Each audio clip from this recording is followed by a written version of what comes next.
Así que bueno, les damos la bienvenida a esta actividad donde estaremos presentando esta investigación realizada por Rosario Aguirre y Fernanda Ferrari llamada La construcción del sistema de cuidados en Uruguay en la búsqueda de consensos para una protección social más igualitaria.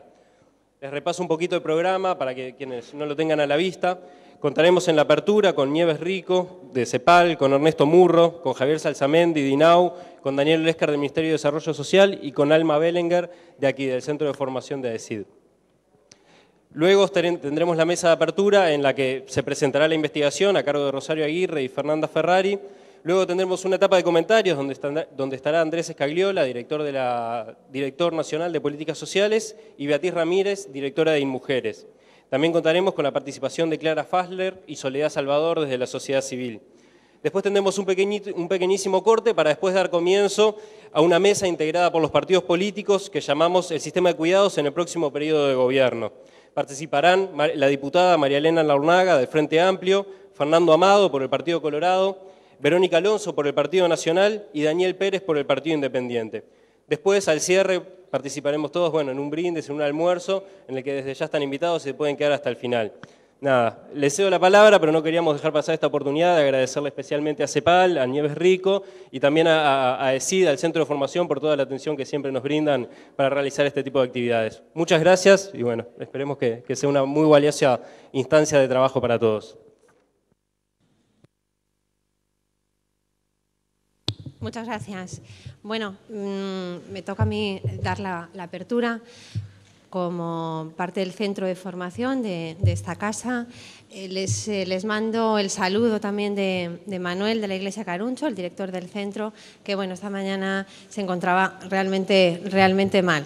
Yo creo que empezaba un proceso gripal y no les podía acompañar, no nos puede acompañar hoy in situ, pero desde luego me traslada su saludo. Sobre todo también darles la bienvenida a todas las instituciones aquí representadas, al sistema de cuidados, al MIDES, al BPS, a la CEPAL, al INAU, a la sociedad civil y a todas las personas que van a participar esta mañana del evento.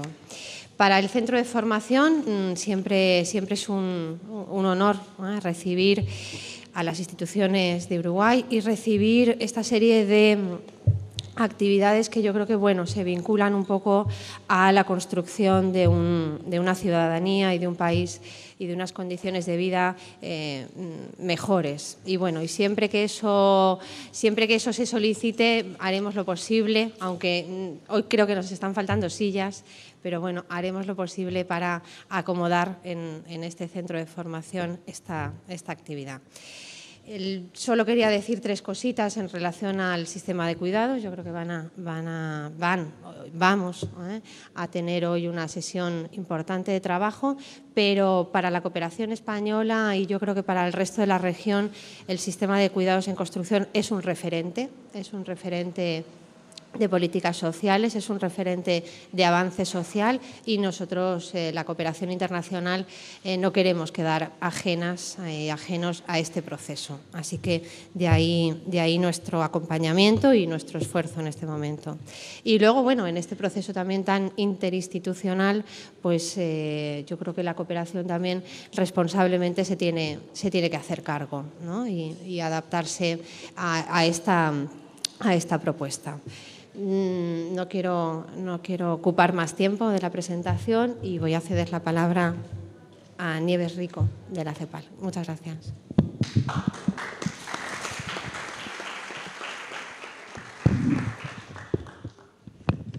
Bueno, hola. ¿Se escucha? Sí. Buenos días a todas y a todos. Yo, en primer lugar, tengo que agradecer al MIDES, a la Dirección de Políticas Sociales del MIDES, porque para nosotros como CEPAL, como Comisión Económica para América Latina y el Caribe, y en particular para la División de Desarrollo Social, ha sido en estos últimos 3 años y medio, casi 4 años, un desafío y una enorme responsabilidad, en cierta medida, acompañar al MIDES y acompañar a este proceso de construcción del Sistema Nacional de Cuidados en el Uruguay. En julio del 2010 me acuerdo que tuvimos un primer inicio de esta colaboración que implicó pensar cómo podíamos nosotros como CEPAL, como cooperación al gobierno del Uruguay, acompañar un proceso de lo que aparecía recién como un debate, o sea, de un debate que ya había sido iniciado en el país, que había tenido un empuje importantísimo por parte de la sociedad civil, del movimiento de mujeres, amplio, y que en cierta medida había sido recogido por el gobierno del Uruguay, pero que era un debate que se estaba iniciando. Yo creo que en cierta medida cuando uno a veces mira y dice, bueno, pero es que este nunca se termina o nunca llegaremos a lograr consensuar lo que queremos, y resulta que cuando uno mira con una cierta perspectiva de estos 3 años y medio o casi 4, encuentra que han pasado muchas cosas. Esa contribución al debate fue en una primera instancia pensar o mirar a las políticas de cuidado insertas dentro de la matriz de protección social del Uruguay. Se hizo un diagnóstico que lo hizo Soledad Salvador, no sé si está Soledad por ahí.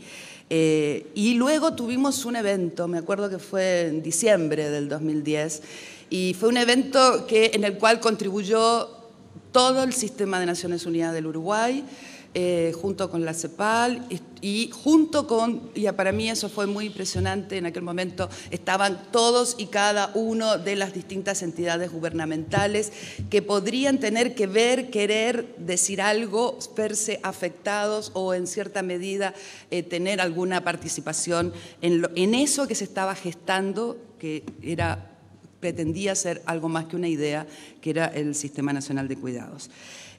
Aportar al diagnóstico en cierta medida desde como nosotros vemos nuestro acompañamiento a los países de la región implica aportar también al diseño técnico y a la voluntad política, o sea, contribuir a construir un problema social que se instala dentro del debate público, que se instala dentro de la conversación social cotidiana, y es bastante interesante ver cómo este tema y cómo la preocupación por las necesidades de cuidado y cómo la preocupación no solamente por esas 3 poblaciones que están identificadas como poblaciones con necesidades concretas, por tener determinado nivel de dependencia para realizar sus actividades de otras personas, sino también la importancia de incorporar no solamente en el debate, en la discusión, sino en las políticas, esa 4ª población que son las proveedoras de cuidado. En tratar de entender desde una perspectiva más integral, desde una perspectiva sistémica, pero no solamente, y eso yo quisiera destacar, porque cuando nosotros vamos a otros países de la región, siempre destacamos el liderazgo, en cierta medida, de lo que ha ido pasando en el Uruguay con este tema. Lo ponemos como una best practice, o sea, esa de la buena práctica, o que es el desarrollo de una buena práctica frente a otros países. Los países de América Latina están mirando siempre con mucha justeza lo que está pasando en el Uruguay en este terreno. Y entonces la contribución del diagnóstico y el diseño técnico y a la decisión política también, en cierta medida, creo que ha sido un proceso de aprendizaje. Un aprendizaje para el gobierno del Uruguay y un aprendizaje también para aquellos organismos que acompañamos a los países en los procesos de políticas sociales, porque ha sido un desafío conceptual y un desafío programático. Y creo que en cierta medida se ha recogido este desafío, ya sea de construcción teórica, conceptual, incorporando las distintas miradas, las distintas perspectivas y al mismo tiempo diseñando políticas, previendo posibles efectos de las mismas. Y en ese sentido, entender que el sistema de cuidados contribuye al bienestar, ya es un avance, pero indudablemente entender que contribuye a la igualdad y contribuye a el ejercicio de los derechos sociales es indudablemente un gran y enorme desafío.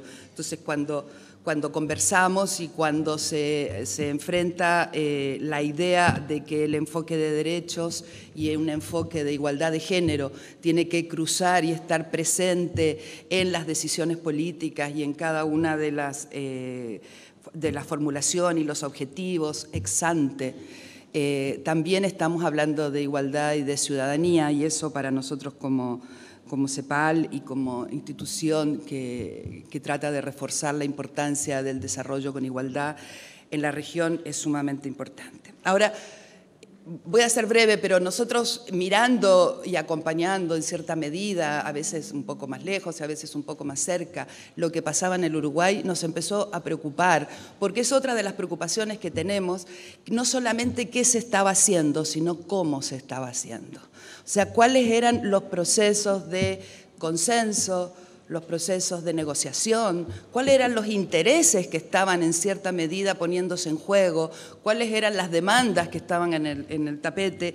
Y fue así como pensamos ya en el 2013 por qué en el marco de un proyecto que tenemos con la cooperación alemana que se llama Pactos Sociales para una Protección Social Más Inclusiva, por qué no reconstruir a partir de técnicas cualitativas, o sea, a través de la entrevista y aparte a través de la revisión de bibliografía, ¿por qué no tratar de reconstruir cuáles fueron los procesos, cuáles son los procesos que han llevado a que exista en este momento en el Uruguay a nivel del sistema de cuidados lo que existe? Y es así como con Rosario Aguirre y con Fernanda Ferrari y por supuesto siempre en coordinación con el MIDES y con la Dirección de Políticas Sociales, diseñamos este estudio que hoy ponemos a consideración de ustedes y al cual yo no voy a hacer mucha referencia porque luego las autoras lo van a presentar y luego va a haber otras personas que lo comenten, pero sí quiero decirles que también una vez más es un estudio que es pionero en la región. Nosotros estamos iniciando otros de características parecidas en Costa Rica y en el Ecuador, que son otros dos países que con contextos distintos, inclusive con desafíos estructurales diferentes, también están caminando hacia la construcción de sistemas integrados, solidarios, de cuidado. Una vez más, ya digo, el Uruguay, junto con este documento, está en un lugar de vanguardia en cierta medida. ¿Y esto por qué? Porque nosotros entendemos a las políticas de cuidado como no solamente como un ente autónomo, sino que las consideramos como parte de los sistemas de protección social. Consideramos que es un pilar para ello, consideramos que son políticas de igualdad y que son políticas de ciudadanía, o sea, políticas de derecho. Es así como que los pactos sociales y los pactos fiscales están en nuestra mira y que, como ya seguramente lo vamos a compartir, queda claro que se ha avanzado mucho, que los actores institucionales, gubernamentales y de la sociedad civil y no gubernamentales, académicos, etcétera, que participan de este proceso, de la construcción de este proceso, son sumamente activos, pero creo que también, y es muy interesante leer cada una de las expresiones de las entrevistas que realizaron Rosario y Fernanda, los desafíos de la institucionalidad, los desafíos de la sostenibilidad y del financiamiento, o sea, de los recursos, están aquí. ¿Y eso qué significa? Yo quiero transformar, ojalá, los desafíos en compromisos. Y entonces quiero decirles que muchísimas gracias porque estén aquí y seguiremos conversando. Bueno, esperaba que hablaran otros antes para tener una letra un poco más definida, pero muy buenos días. Muchísimas gracias, obviamente, por la invitación. Saludo en mi nombre, director Dardo Rodríguez, que se encuentra presente, el director Jorge Ferrando. Y bueno, y obviamente remarcar la importancia de este tipo de encuentro y de este encuentro en particular. Podría resultar ocioso, pero creo que bueno, necesariamente hay que hacerlo. Y fundamentalmente a partir de lo que hemos escuchado recién, que creo que ejemplifica bastante lo que ha sido lo que viene siendo y lo que será el proceso de discusión, de construcción, de debate, pero fundamentalmente de la necesidad de avanzar en concreciones materia, en este tema que estamos planteando, que no es una reforma cualquiera, que es una reforma extraordinariamente importante, que hace no solo aspectos institucionales y económico-financieros, sino que hace aspectos culturales muy profundos, propios de la sociedad uruguaya, que hace aspectos que tienen que ver con su demografía y también que tiene que ver con la forma en la que en definitiva construye poder entre las personas al interior de su sociedad. Esto es, que abarca una serie de ítems, de aspectos, etcétera, que van mucho más allá de lo que significa la construcción práctica de instrumentos concretos de apoyo, de desarrollo a una política determinada o acciones determinadas. Y por eso, sin duda alguna, es absolutamente imprescindible este tipo de instancias que se vienen desarrollando, y fueron imprescindibles y continuarán siendo imprescindibles las instancias con los actores directamente involucrados en todo este tipo de temas. Para ser más claro y concreto, la imprescindible, perdón por la utilización reiterada del término, la necesidad absoluta de lograr traspasar las barreras de un debate académico entre interesados en un tema determinado para convertirlo efectivamente en una capacidad de desarrollar este tema entre la gente que efectivamente deberá ser partícipe directo de este tipo de políticas que venimos desarrollando y que obviamente, como está planteado, se deben profundizar. En definitiva, creo que volvemos a hablar, en primer lugar, como una definición general de la necesidad de la descentralización en términos de efectiva transferencia de poder de gestión al pueblo organizado y a las instancias que tienen contacto más directo con el desarrollo de la gente, y a la necesidad de desarrollo de esas instancias a partir de esta transferencia de poder, como por ejemplo los ámbitos territoriales, los municipios, etcétera. Pero esto es una definición muy genérica que tanto sirve para esto como para cualquier otro tema que eventualmente tratemos. Parece que el documento es verdaderamente muy bueno. Yo no lo he podido leer a fondo por otras razones, pero en definitiva vamos a tomar simplemente, quizá no sea la mejor forma, porque obviamente está todo el capítulo de lo que ha sido la construcción, etcétera, y de las potencialidades y de lo que se ha desarrollado, pero tomemos muy rápidamente el aspecto vinculado a los principales factores obstaculizadores según la percepción de los actores. Quiero decir, yo comparto plenamente la percepción de los actores, por lo tanto se hizo, en mi opinión, por lo menos una buena síntesis de este aspecto. No voy a tomar todos, porque además tengo ni más ni menos que a Olesker y a Murro para hablar después que yo, lo cual, ahora pensándolo bien, estuvo bien que iniciara yo, porque hablar después de ellos es francamente terrible, ¿no? Digamos. Por lo cual voy a tomar simplemente algunos de estos aspectos, o mejor dicho, hacer un brevísimo comentario de cada uno de estos aspectos. El tema de la falta de financiamiento, bueno, obviamente tiene que ver directamente con la voluntad política y con la capacidad de entender de qué estamos hablando en esta materia. Sin embargo, creo que tiene una directa relación con el tema de la institucionalidad integrada versus las sectorialidades.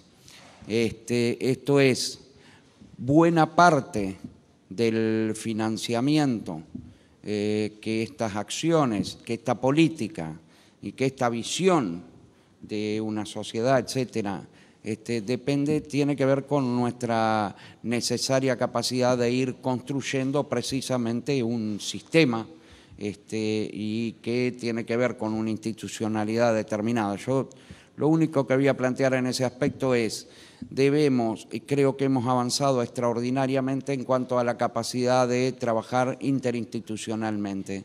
Sin embargo, esta interinstitucionalidad todavía no necesariamente, a pesar de los esfuerzos de muchísimas personas, creo que esa capacidad todavía no se ha traducido en generar algo parecido a, perdonen la utilización de la palabra, probablemente o sin probablemente no es la más correcta, de una efectiva transinstitucionalidad, esto es, de la capacidad de desde el inicio planificar en conjunto y no planificar por separado y ver después cómo coordinamos las acciones que cada institución eventualmente resolvió en su momento llevar adelante. Y esto tiene un agregado además que debería tener un correlato inmediato en el presupuesto nacional del próximo año, en el que las políticas interinstitucionales, transversales, etcétera, deberían tener necesariamente un financiamiento propio, porque es muy difícil también trabajar cuando se resuelve acordar acciones, pero es una sola de las instituciones que tiene la bolsa del dinero, o que en todo caso tiene que ver cómo negocia con otros para ver cómo se incluye esto dentro de algo que además originalmente no estaba previsto en su propio presupuesto. Nos parece que en eso tenemos que avanzar bastante. Daniel es un experto al respecto. Y por ende, tú ya, Héctor, si te parece, desarrollo, pero ¿qué necesidad de tocar esos temas? La focalización en los sectores vulnerables creo que es una parte de este aspecto, es una parte de este aspecto. Tiene que ver obviamente con la direccionalidad que se le da eventualmente a la financiación. Se podría, no me voy obviamente a detener ni a extender en ese punto en donde uno podría poner algún matiz en lo que implica el tema focalización en sectores vulnerables, el porqué y el por qué no necesariamente la universalidad o las políticas universales tendrían necesariamente que estar en contradicción en la medida en la que sea la focalización un instrumento y no la política en sí misma. Pero bueno, de esto creo que viendo algunos rostros en el público saben bastante más que yo, así que lo doy por entendido, digamos. La ausencia de compromiso empresarial, sí, yo creo que efectivamente este es un problema en el Uruguay. Obviamente voy a hacer un descubrimiento extraordinario, estoy seguro que le va a sorprender increíblemente a esta altura de la mañana, que es que el empresario se mueve por el afán de lucro. Y evidentemente esto es así. Sin embargo, está claro también que necesariamente las empresas deben entender una cuestión tan simple, sencilla y básica como que no se puede ser feliz rodeado de una isla de gente que no necesariamente es tan feliz. Y por ende su necesidad de involucrarse en un compromiso y en un proyecto de carácter nacional y estratégico debería ser parte de la tarea que tenemos que desarrollar. El tema de la falta de financiamiento para acciones de la sociedad civil, el INAU tiene una extraordinariamente larga experiencia a esta altura de trabajo con las organizaciones de la sociedad civil, no exento de complicaciones, rispideces y en algunos casos francos enfrentamientos, pero que en general ha intentado llevarlo en el marco del mayor diálogo posible y fundamentalmente intentando partir de la base de que lo que se realiza es una efectiva gestión que tiene en todo caso diversas modalidades, entre las cuales esta. Pero yo reitero que nos parece que la visión que debemos tener es la de efectiva descentralización en tanto transferencia de poder de gestión a la comunidad organizada. La falta de voluntad política,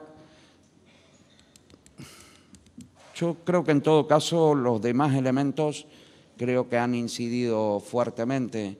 Nada se hace sin voluntad política, pero nada se hace solo con voluntad política. Y por ende creo que este obstáculo, en todo caso, claramente, si efectivamente existiera, acá se está hablando de la percepción, en mi humilde opinión, creemos que en todo caso inciden mucho más todos los demás factores y que una vez que podamos avanzar sobre ellos, claramente avanzaremos también sobre los aspectos vinculados a la dimensión política. El INAU en este aspecto podría mencionar muchas, estaría largo tiempo hablando, pero simplemente y para resumir, obviamente su desarrollo en materia de primera infancia, en donde podemos decir con absoluto orgullo que la semana pasada cumplimos las metas que teníamos trazado por el presupuesto nacional para este quinquenio, lo cual no significa ni de cerca que estemos conformes porque, bueno, estarán unas metas determinadas que no necesariamente coinciden con todas las necesidades que la materia está planteada.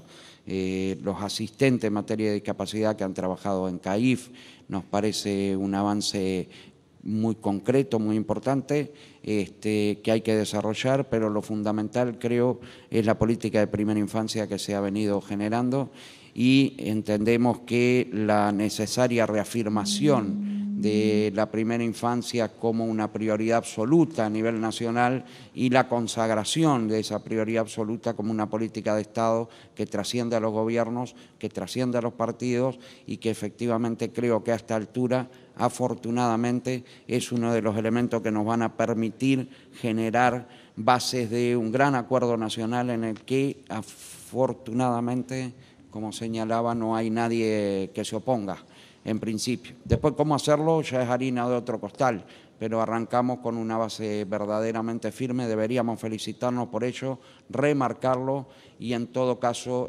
ahondar en ese criterio.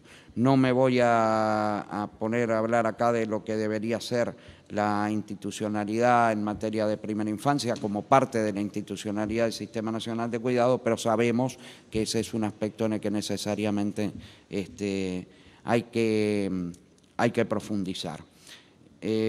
Notoriamente el gran desafío en próximos periodos de gobierno es el encaminarnos efectivamente a la universalidad y permítanme esta pequeña digresión de señalar que nuestra mejor evaluación de nuestro centro de primera infancia, tanto CAIF como diurnos, es que gente perteneciente a sectores económicos altos, medios altos y altos, nos han solicitado permanentemente el que sus hijos puedan efectivamente concurrir a este tipo de lugares. O sea, una clara experiencia de que no se está haciendo políticas pobres para pobres, sino que efectivamente estamos desarrollando políticas del nivel más alto que podemos y además en el marco de un desarrollo fuerte de trabajo con la sociedad civil y con la comunidad, con el pueblo efectivamente organizado participando de la gestión. Sin embargo, esto que es una gran definición, le falta mucho todavía para que se haga realidad en términos de gobierno verdadero del funcionamiento del sistema. Creemos sí que es una buena práctica que debería extenderse por lo menos a toda la institucionalidad en materia de primera infancia. Lo segundo es el trabajo en materia de acogimiento familiar, la transformación de nuestros viejos hogares de 24 horas, probablemente la rémora más importante que tenemos del Código del Niño del 34. El INAU hoy cumple 80 años en realidad de aquel viejo Consejo del Niño. Estamos muy felices de ello, recogemos alguna parte de la historia, hay otra que afortunadamente ha desaparecido y hay otra que afortunadamente debe desaparecer rápidamente, y una de ellas es el trabajar más fuertemente en función de estos centros de acogimiento, el desarrollo que hemos logrado hacer de familias de acogimiento. Arrancamos este periodo de gobierno con un enfrentamiento brutal con el sistema de familia de acogimiento y afortunadamente por la vía del diálogo, el trabajo constante, hemos ido logrando superar estas dificultades y teniendo avances en otras movilidades como familias amigas, el efectivo trabajo con el retorno a la familia biológica, el trabajo con las diversas modalidades que en esta materia hay. Voy a apurar el tranco porque veo caras que con razón me están demostrando que estoy demorando mucho. La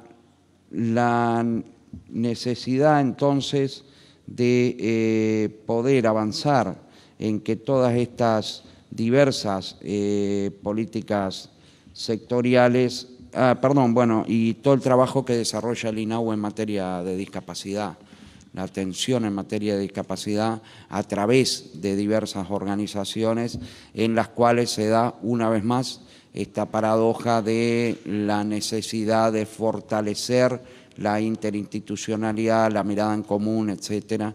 El INAU es el organismo que por lejos más servicios brinda en la materia y que menos incide en las definiciones políticas en la materia.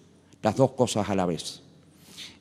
Por lo tanto, es una demostración más de la necesidad de que en materia de cuidados, uno de los aspectos en los que debemos rápidamente avanzar es en la posibilidad de generar una institucionalidad que necesariamente no se convierta en un nuevo lugar de desarrollo de determinadas prácticas, sino que efectivamente sea una institucionalidad que permita optimizar aquello que ya hacemos, pero fundamentalmente lo que necesitamos hacer.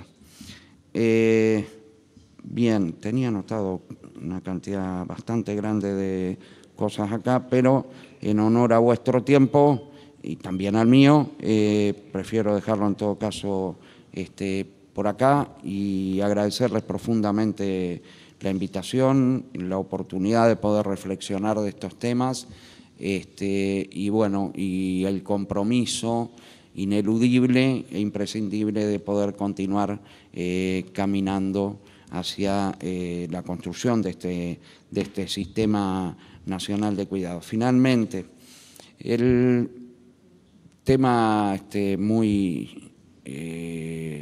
que fue claramente de los más desarrollados en las discusiones previas, etcétera, que es el tema de género vinculado a cuidados.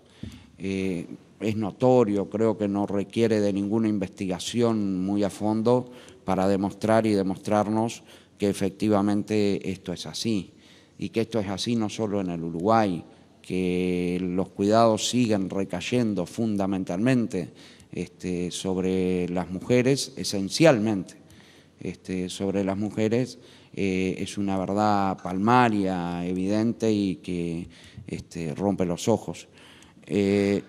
Sin embargo, está claro que los análisis que debemos hacer deben tomar en cuenta, al igual que lo planteamos en materia de política de primera infancia, que una política de este tipo no debe estar centrada en resolver un problema. Para poner un ejemplo, cuando discutimos sobre lo que significa la política de primera infancia determinada específicamente en los centros CAIF o en los centros diurnos, nosotros siempre señalamos que no estamos hablando de una política de educación, que no estamos hablando de una política de salud, que no estamos hablando de una política de cuidados, que no estamos hablando simplemente de un inicio de una educación no sexista que apunte efectivamente a determinar un cambio profundo en la política de género que lleva adelante el Uruguay.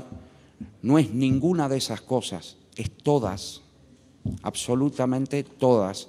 Y entendemos que cuando hablamos de política de cuidados debemos tener esa capacidad de entender que no estamos hablando de ninguna de las políticas sectoriales en particular y que efectivamente estamos hablando de todas. Y por eso la institucionalidad que eventualmente se cree, el financiamiento que eventualmente se le brinde y el modelo de gestión que elijamos para llevarlo adelante debe necesariamente tener en cuenta este elemento y este aspecto. Y ahora sí, disculpen por la digresión final, les agradezco mucho y bueno, muchas gracias.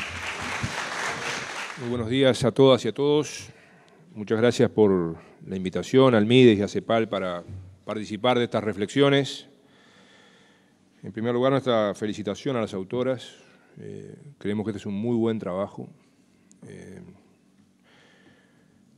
No lo hemos leído todo, leímos algunos capítulos que tomamos en cuenta para esta reflexión. Por lo menos en lo que refiere al BPS está muy bien y también en otros capítulos que hemos leído. Nosotros vamos a desarrollar estas reflexiones en tres partes. Una primera es tratar de ubicar el tema de esta importantísima reforma que es la construcción del Sistema Nacional de Cuidados en el contexto general de las otras reformas que venimos realizando en estos 9 años. Segundo capítulo, brevemente, lo que hemos hecho desde el BPS al respecto en este tema. Y un tercero que son algunas reflexiones en relación a lo que las conclusiones de la investigación hablan de los 5 obstáculos. En el primer capítulo, yo creo que todos los que estamos participando de esto, no valoramos exactamente la magnitud del desafío. Esta es una gran reforma, no es una reformita más. Podríamos decir que hasta es un lujo que el Uruguay se puede dar en América Latina, que no se puede dar ningún otro país de América Latina, porque los países de América Latina tienen otros problemas mucho más graves que atender. Pero es un lujo necesario, porque esto no es solo una cuestión que el gobierno o el programa del Frente Amplio hayan definido como necesario. Esta es una necesidad de la sociedad uruguaya. La sociedad uruguaya reclama que hagamos algo por este lado.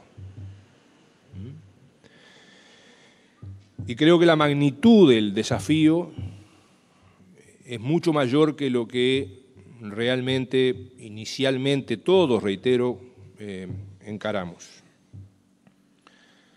Uruguay avanzó mucho en lo que es la seguridad económica de los adultos mayores. Hoy tenemos el 96% de los mayores de 65 años cobran jubilación o pensión en Uruguay. Avanzó mucho y hay que seguir avanzando en el sistema de salud. En julio vamos a tener 400.000 jubilados y pensionistas en el FONASA. Avanzó mucho en el empoderamiento de las organizaciones sociales. Nunca hubo tantos sindicatos, nunca hubo tantas asociaciones de jubilados, nunca hubo tantos hogares de adultos mayores, nunca hubo tantas instituciones y asociaciones de personas con discapacidad en el país. Y las fomentamos. Uruguay es un país de reformas de tendencia universal, de tendencia obligatoria, mixta, con fuerte rol del Estado, graduales. Y creo que estas características debemos tenerlas en cuenta a estos efectos.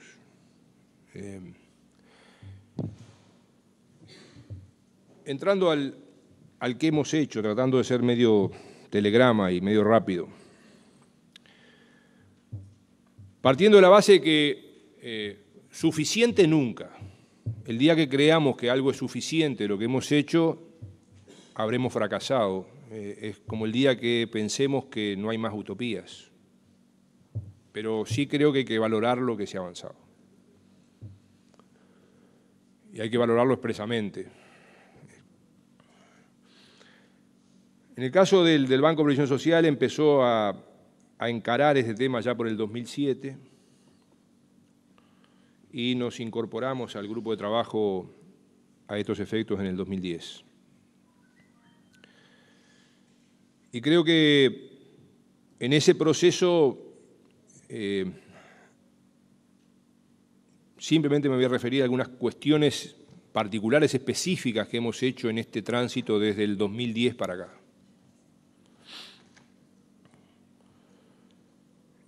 Para un sistema de cuidados hay que tener cuidadores, y Uruguay no tenía ni cuidadores, ni los tiene hoy, ni tiene un sistema de formación de cuidadores.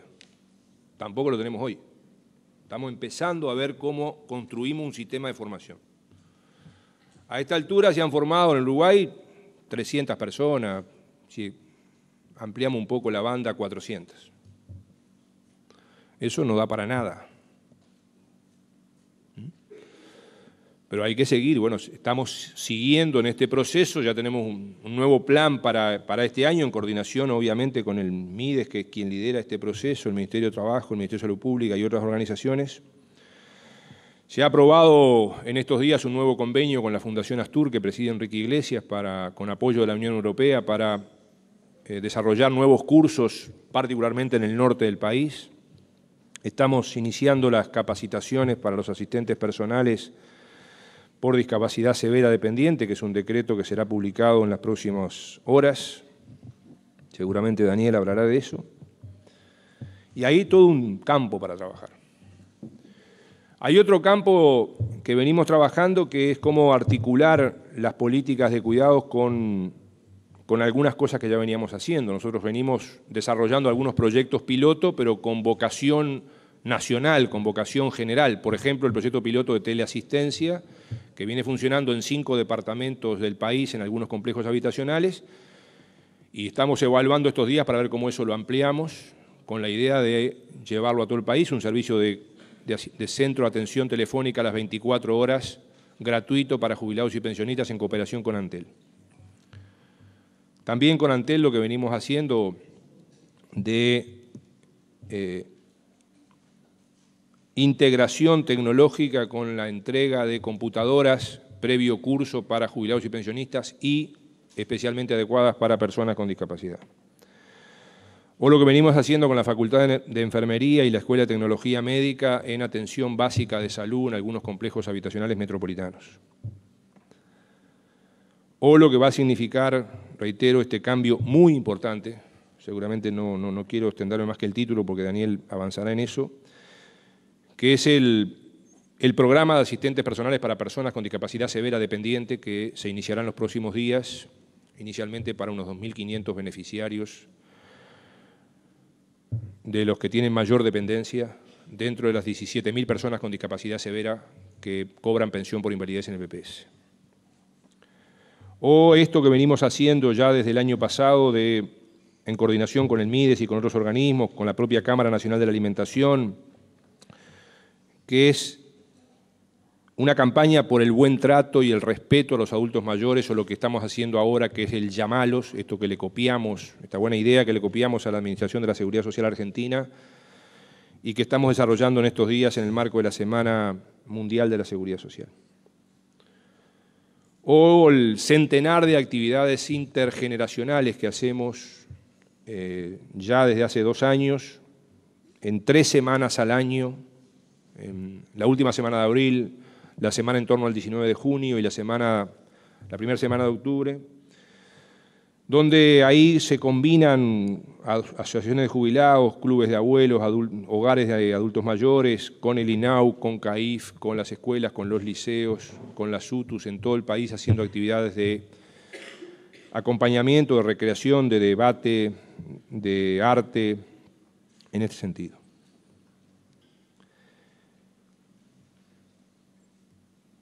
Esto es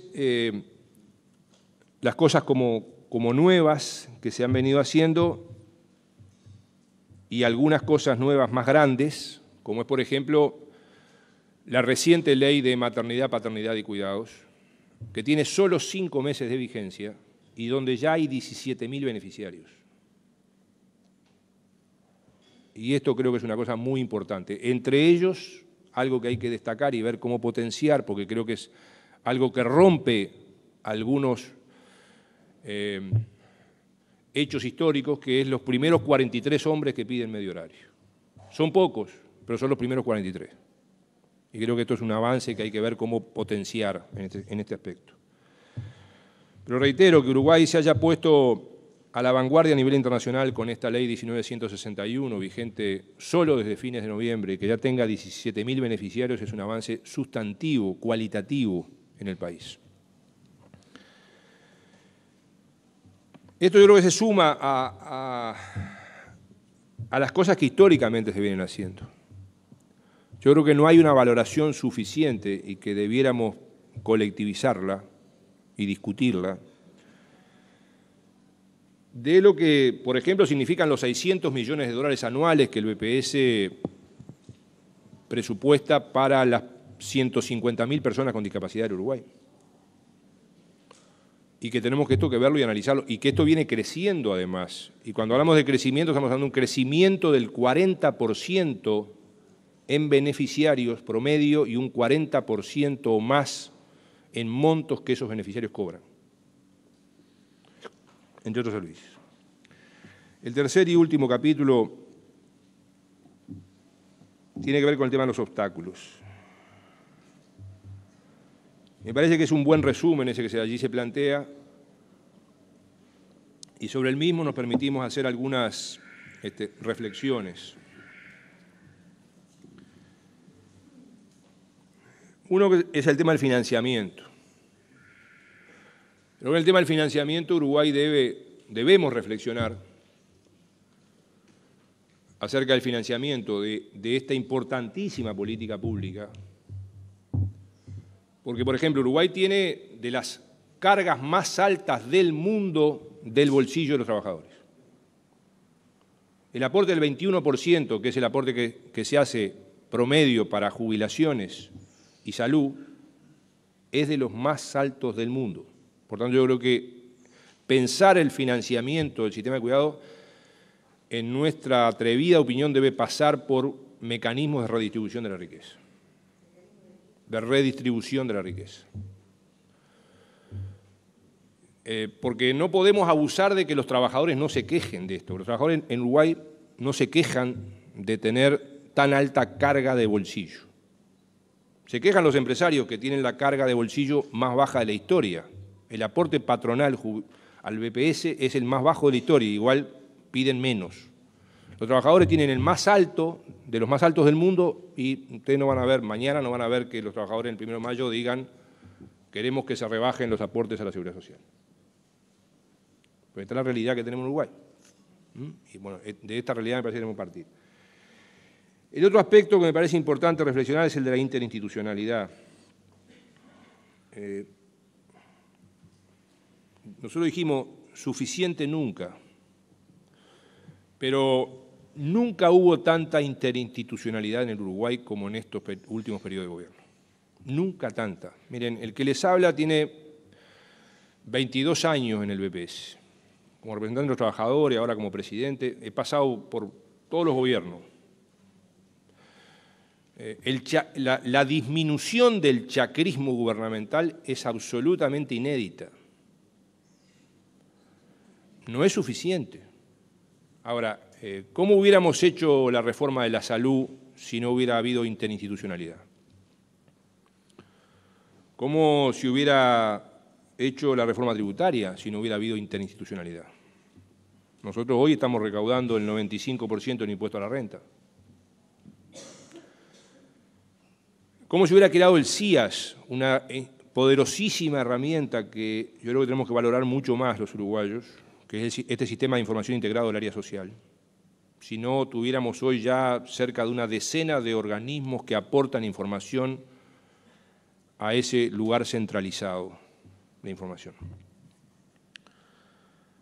Un hecho de los últimos días. Desde enero duplicamos la cantidad de trabajadoras domésticas protegidas por el seguro accidente de trabajo por un simple cruce administrativo entre BPS y Banco de Seguros. Y al mismo tiempo esto le significó para el 85% de los empleadores una rebaja de lo que pagaban de seguro accidente de trabajo. A muchos de nosotros nos devolvieron plata ya. Pero creo que hay que ver cómo eso se desarrolla, porque no es posible un sistema nacional de cuidados sin una adecuada interinstitucionalidad. Creo que tenemos que mejorar el tema del liderazgo, sin duda. Creo que las otras muchas reformas que se hicieron en estos últimos 2 periodos de gobierno tuvieron liderazgos muy fuertes.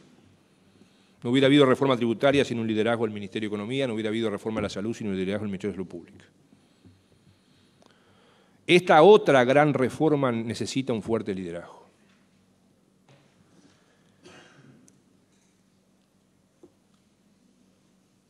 Otro aspecto que nos parece importante es el tema de los empresarios. Yo creo que debemos mejorar nosotros la búsqueda de los mecanismos para el involucramiento de los empresarios.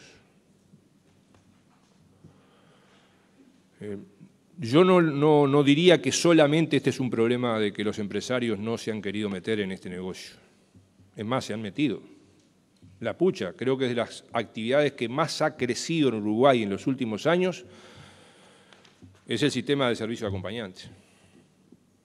Ahora, yo creo que nosotros tenemos que mejorar la búsqueda de acciones para, en ese proceso de reformas, en esos criterios que tienen las reformas en Uruguay, que son reformas graduales, que son reformas mixtas, que son reformas de tendencia universal, de tendencia obligatoria, ver cómo logramos el involucramiento del mundo empresarial en este proceso.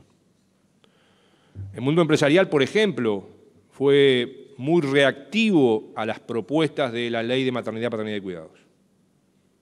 Sin embargo, hoy esto está funcionando. Creo que tenemos que nosotros también mejorar la forma de buscar ese involucramiento. Y para terminar, yo agregaría un sexto, y con permiso de las autoras, que es el oportunismo político, como un sexto obstáculo. Parecería que hoy hay, es obvio en estos tiempos, pero parecería que hoy hay actores políticos que descubrieron, en el Uruguay hay discapacidad. O en el Uruguay los adultos mayores necesitan cuidados. O en el Uruguay hay que generar mejores políticas sociales. Y cuidado con esto en nuestra opinión. Esto es una simple opinión. Porque creo que el no manejo estratégico de las grandes reformas que el Uruguay necesita, entre las cuales están el Sistema Nacional de Cuidado, pueden ser mal abortadas por simples planteos de oportunismo político y demagógico. Gracias.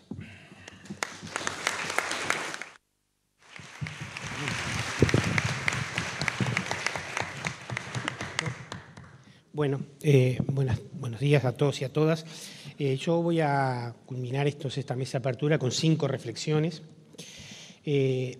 La primera es una valoración general sobre el trabajo. Hace muchos años, cuando yo empecé a trabajar en estas cosas, trabajaba en Ciedur con Rosario, me tocó comentar un trabajo de alguien que era muy importante, ya no recuerdo quién. Y entonces pregunté, ¿qué hago, no? ¿Cómo hago para comentar este trabajo, no? Entonces Jorge Notaro, que todos conocen, mi maestro, digamos, me dijo, vos lo primero que tenés que decir es que el trabajo es excelente y después empezar con los peros. Esa es la lógica de... Y en este caso yo voy a sacar los peros, porque realmente quiero decir, esta vez no formalmente, sino realmente, que leí varias veces el trabajo, lo leí para atrás, para adelante, lo leí varias veces. Creo que como todos empecé por la página 61, la de los obstáculos, porque es la más atractiva, pero lo leí todo y realmente desde el punto de vista descriptivo, interpretativo y del reflejo, digamos, de los obstáculos, es exactamente, yo creo que es una copia fiel de lo que realmente nos pasa, digamos, ¿no? Y me parece que es un trabajo que si lo hubiéramos hecho nosotros desde el gobierno, desde el área de políticas sociales, seguramente no sería extremadamente distinto al que surge de aquí. Entonces, lo primero que quiero resaltar es eso. Y Y voy a tratar de hacer mis otros 4 comentarios desde la perspectiva de cómo el trabajo nos plantea lo que no hicimos, que es el Sistema Nacional de Cuidados. Yo comparto lo que Ernesto dijo, de que hemos hecho mucha cosa, comparto de que cuando uno solo mira el vaso vacío, el medio vaso vacío, tritura el vaso lleno, eso es verdad, pero creo que el documento es muy expresivo del vaso medio vacío, que quizás en este caso sea un vaso medio lleno, que quizás sea un cuarto lleno, si hacemos un poco, ¿no?, una comparación. Así que todo lo que hicimos está bastante descrito, está bastante descriptivo por organismos, BPS, MIDES, MSP, o sea que no voy a entrar en ese terreno. Mi segunda reflexión es que casi lo que dijo al final Ernesto, ¿no? Creo que claramente el trabajo refleja, tanto en su descripción como en las entrevistas que realiza a diferentes personas, que efectivamente la coalición sociopolítica que se pone al hombro una reforma de esta magnitud no existió. Y eso es claro, no existió. No solo porque no existió liderazgo, quizás liderazgo es lo que más existió, pero ese liderazgo no estuvo acompañado de una mirada unificadora y de lo que después el trabajo llama voluntad política, pero es, digamos, una manera, una convicción de que esto era prioritario, de que esto era prioritario. Y en algunos casos, si ustedes miran las entrevistas, algunos lo llegan a decir, hay una visión de lujo, es la que Ernesto comentó, no porque lo pensara, sino al revés, porque no lo pensara, pero en alguna de las entrevistas queda esa sensación de que ahora vamos a hacer esto, si en realidad todavía quedan muchos problemas por resolver, digamos, ¿no? Cosa que sí tuvo el Sistema Nacional Integrado de Salud. Justamente es eso lo que lo distinguió, digamos. Fue una prioridad gubernamental, prioridad absoluta, y hubo una coalición sociopolítica, incluyendo el sector empresarial sin fines de lucro, no el otro, pero en Uruguay, en la salud, el sector empresarial con fines de lucro es insignificante, o sea que no importa, insignificante desde el punto de vista de magnitud cuantitativa, no estoy haciendo otra valoración. Entonces, creo que eso sí. Y entonces eso me lleva al tercer punto, que es, como tenemos la tentación, y obviamente tanto Ernesto como yo, pero muchos de los que están acá participamos en la construcción del Sistema Nacional Integrado de Salud, tenemos la tentación de agarrar el Sistema Nacional Integrado de Salud y hacer como una especie de modelo similar, digamos, ¿no? Y yo quiero destacar por lo menos 5 diferencias que tiene la construcción del Sistema Nacional de Cuidados del Sistema Nacional Integrado de Salud, además de la que acabo de decir sobre la coalición sociopolítica. La primera es sobre qué se asentó esa reforma, la base material previa. Es obvio que el Sistema Nacional Integrado de Salud estaba colapsado, cada uno hacía lo que quería, no había regulación, pero había, digamos, un sistema mutual por un lado y público por el otro que atendía a la gente. O sea, la atención sanitaria existía, muy mala, muy fragmentada, muy desintegrada, pero existía, ¿no? Y además, sobre todo el sector mutual, que estaba colapsado, estaba esperando una reforma. Capaz que no era esta la que le gustaba, pero estaba esperando. La segunda es el peso del prestador público en la prestación del servicio, ¿no? Que no solo era muy alta, si comparamos con el peso de los prestadores públicos en materia de cuidados, sino que era prácticamente única, o por lo menos era doble, ACE por un lado y militar y policial por el otro, pero digamos, no había múltiples y fragmentados prestadores públicos. Cuando la reforma se puso a definir un rol central en el sector público, tenía un único prestador sobre el cual tenía que trabajar, al que le pasó de 170 a 1.000 millones de dólares el presupuesto, y eso fue una buena parte de cómo se arregló el problema. La tercera es que la reforma se planteó hacerla a través del aseguramiento contributivo, y aún pequeño ya existía un aseguramiento contributivo, que era el viejo DICE, que involucraba 1/5 de la población uruguaya. Hoy FONASA involucra 3/4, o sea, pasamos de 1/5 a 3/4. Pero la base material sobre la cual modelar el financiamiento ya preexistía. Bastó que a ese trabajador se le agregaran los hijos, las mujeres, que después los jubilados, y así sucesivamente. En cuarto lugar, había una demanda pública sobre el punto. claramente había una demanda pública. Si ustedes miran las encuestas de 2002, 2003, sobre los principales problemas, obviamente empleo lideraba por lejos, digamos, era el principal problema que los uruguayos decían, pero salud estaba segundo o tercero según el momento, digamos, ¿no? No estaba seguridad, no estaba educación, que hoy son los dos que están. O sea, hoy invertimos la pirámide de problemas. Salud estaba muy arriba en los problemas, digamos, con, repito, un mutualismo que había cerrado 8 instituciones en menos de 3 años, entre 2002 y 2004. Y lo quinto es que, algo que Javier decía y que yo después voy a retomar, él no hizo una propuesta, yo sí voy a hacer, respecto a la rectoría unificada. Ahí había una rectoría única, o sea, los temas de salud, desde el punto de vista de la rectoría, los dirige el Ministerio de Salud Pública. Acá tenemos 3 poblaciones y además en cada población hay rectorías fragmentadas. No es que hay 3 rectorías, porque si fuera solo ese el problema, era más sencillo. Además, dentro de cada población, especialmente en primera infancia, ¿no? Más que en discapacidad y en adulto mayor, hay rectorías fragmentadas. Acá había una rectoría única. ¿Ah? Entonces, eso también hacía que todas las normas nuevas del sistema, la transformación a través de una ley de normas nuevas en viejas, en todo caso, era un acuerdo entre el Ministerio de Salud Pública, que hacía la rectoría, el Ministerio de Economía y Finanzas, que debía definir el financiamiento, y el Banco de Previsión Social, que era el articulador, digamos, del punto de vista del aseguramiento.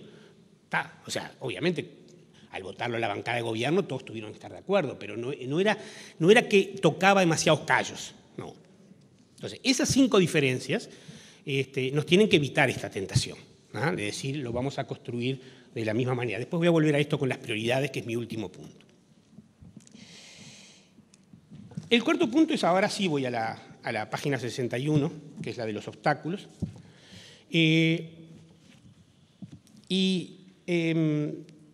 Creo que de los 3 que están arriba, si ustedes tienen el material, que son el financiamiento, la institucionalidad y la voluntad política, en realidad son uno solo, porque de alguna manera reflejan el mismo problema de base, digamos, ¿no? Que es que en ningún momento se tomó la decisión política de construir el Sistema Nacional de Cuidados, y son causa del problema que hoy estamos discutiendo. Y voy a decir un poquito algo del primero, del financiamiento.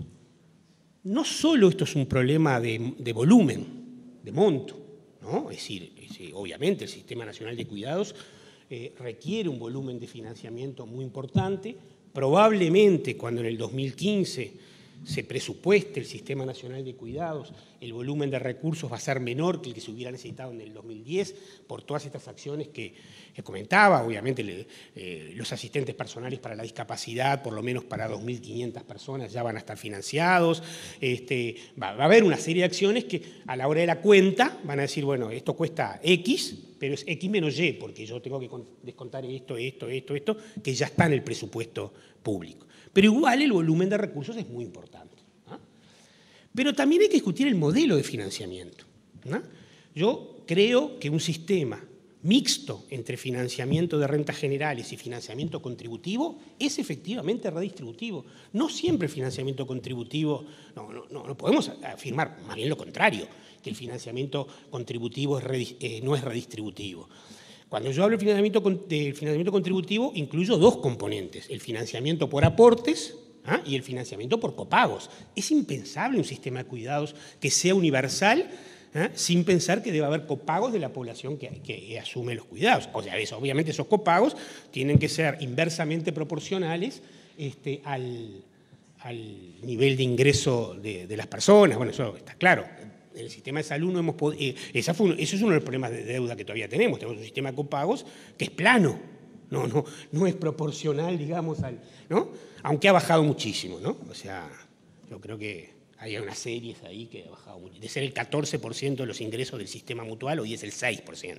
O sea, ha bajado muchísimo, pero sigue siendo, porque es plano, un problema. Y acá entra, además del volumen y el modelo de financiamiento, cómo se gesta ese financiamiento de un sistema que va a ser interministerial, interinstitucional y transversal. Y este es un tema que requiere mucho pensamiento, y yo quiero aportar una idea hacer un comentario de algo que en realidad me iluminó un poco ayer. Ayer tuvimos una reunión con Juliana Martínez, que está por allá atrás, así muy modestamente, se sienta atrás, una compañera que trabaja en el sistema de bienestar internacional, y estuvimos conversando sobre el Fondo Nacional de Desarrollo Social de Costa Rica, que es un fondo central que financia a las sectoriales para que las personas que no pueden autofinanciarse su ingreso a la salud o a la educación lo reciban. No es que le transfiere la plata, no es que las sectoriales tienen que hacerlo, sino que lo hace ese fondo centralizado, ¿no? Bueno, la población pobre es esta, y a la población pobre hay que asegurarle educación, salud, ¿no? Pensiones no contributivas, y lo hace desde un fondo que está ajeno a los presupuestos y las decisiones de las sectoriales. Y digo que me iluminó porque me parece que es una idea que nosotros deberíamos empezar a conversar. Algo parecido hizo en su momento el Mideplan chileno, aunque no era exactamente lo mismo, o sea, no se metía en el tema, no manejaba los fondos de financiamiento, pero sí manejaba las decisiones del financiamiento de las políticas de inversión pública y social. O sea, hay variadas experiencias que muestran que si estos fenómenos que son interinstitucionales y que además requieren financiar poblaciones que no pueden pagarla, se hace distribuyendo la plata entre las sectoriales, el efecto es extremadamente menos eficiente que si se hace centralmente. Nosotros tenemos experiencia de ello. Y la única vez, bueno, la única no, pero una de las veces que decidimos que un programa naciera con financiamiento ajeno a las sectorialidades, y tuviera un financiamiento adicional centralizado, que fue Jóvenes en Red, claro, estamos hablando de un financiamiento de $6 millones en un presupuesto de 1.300, o sea que funciona, no afecta a los presupuestos de las instituciones y efectivamente las decisiones las toman un organismo en el cual todos opinamos, pero nadie decide desde su organización ministerial, más allá que el programa lo coordina el MIDES, pero las decisiones se toman en una mesa interministerial y los fondos van directamente a esa organización, digamos. Entonces, para el financiamiento hay que discutir esas tres cosas. ¿Cuánto cuesta? ¿Cómo se va a financiar ese costo? ¿Y cómo se va a distribuir ese financiamiento desde el Estado, digamos, ¿no? Que va a financiar a través de rentas generales lo que las partidas contributivas y los copagos no alcancen a financiar. El de la institucionalidad es el otro obstáculo importante.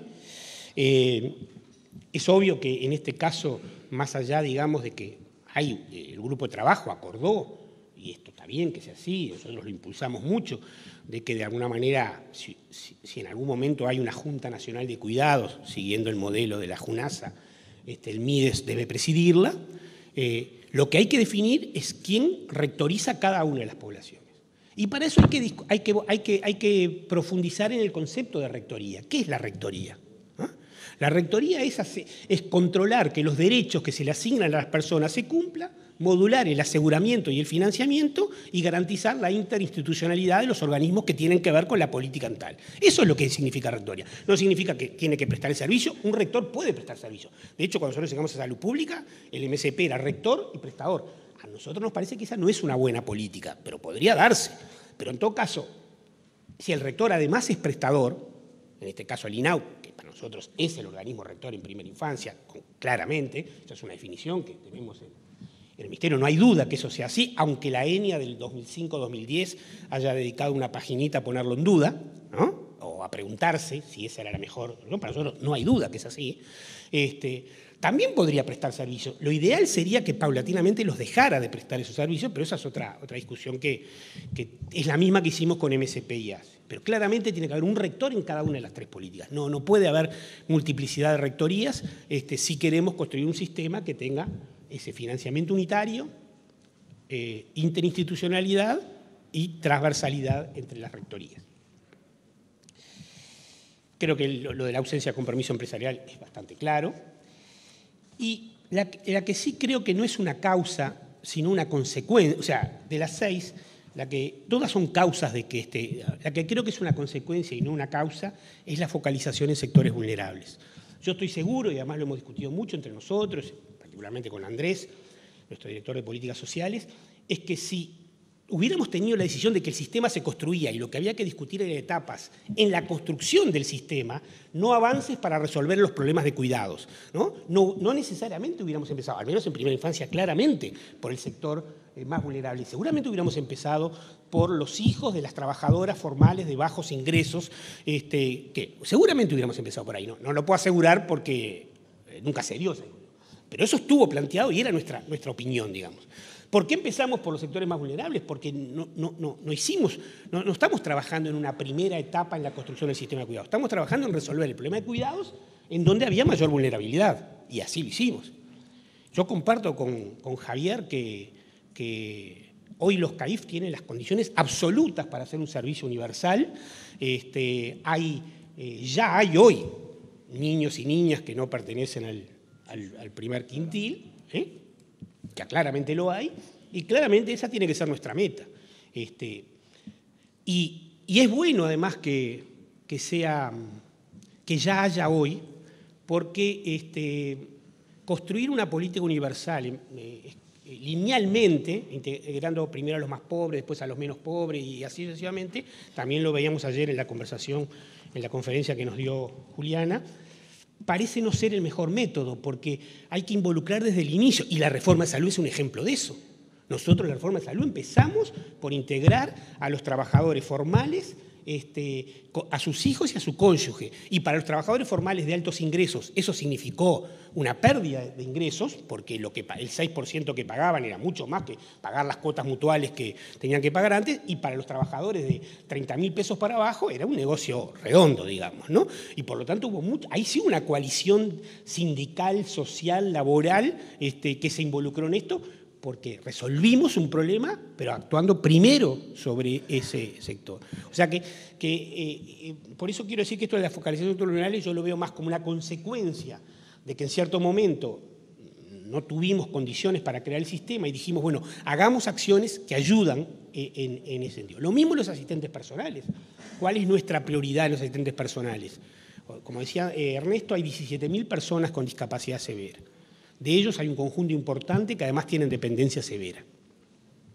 Nosotros tenemos hoy financiamiento para unos 2.300 a 2.500 personas y la prioridad la establecimos fundamentalmente en función del grado de dependencia. Entonces, allí no pusimos la vulnerabilidad, no cruzamos no le pusimos un techo económico, no cruzamos con techo económico allí. O sea, esos 2.300 pueden estar incluidos personas que por su alta dependencia tengan ingresos mayores que otros que por menor dependencia queda fuera. O sea que es una mezcla que en definitiva definió las vulnerabilidades, definió las prioridades en relación de la vulnerabilidad y no necesariamente de la mirada que esto era una etapa en la construcción sistémica. Entonces, por eso creo que efectivamente es un punto, pero resulta más consecuencia que causa. Bien, mi última y quinta reflexión ya es muy corta. En la página 75 el documento nos plantea cuál es el camino, ¿no? Digamos, ¿no? Dice que el sistema se encuentra en una etapa de transición y se tiene que legitimar en el próximo periodo, una cosa así. Yo creo que esto es así y que si somos coherentes con la página 61, la de los obstáculos, claramente presupuesto quinquenal próximo debería definir la institucionalidad por un lado y el modo de financiamiento y el volumen de financiamiento y las etapas, ¿no? Que no necesariamente el quinquenio. La reforma de salud se hizo en el 2008 y se va a terminar en el 2016. El Seguro Nacional de Salud, ¿no? O sea, superó el gobierno, ¿no? Y incluso el ingreso de los jubilados fue una ley hecha en este periodo de gobierno, ni siquiera quedó pendiente. Incluso todavía le queda pendiente el tema de los municipales, quedan algunos colectivos que todavía no ingresaron. O sea, que no es que en el 2010 haya que decir, bueno, si esto cuesta X, en el quinquenio hay que financiar X. No, hay que decir cuánto cuesta y hay que decir, bueno, en este quinquenio vamos a financiar no 2.500, 10.000 asistentes personales, vamos a financiar, en vez de 50.000 cupos de CAIF, vamos a llegar a 100.000. Bueno, y así tendrá que definir para construir el financiamiento y la institucionalidad. Y eso es lo que creo que deberíamos hacer. Gracias. Bueno, agradecemos a Alma, a Nieves, a Javier, a Ernesto y a Daniel. Especialmente agradecemos a Ernesto que movieron el directorio del BPS y que por lo tanto se tiene que ir, así que lo disculpamos también. Bueno, buenos días a todas y a todos.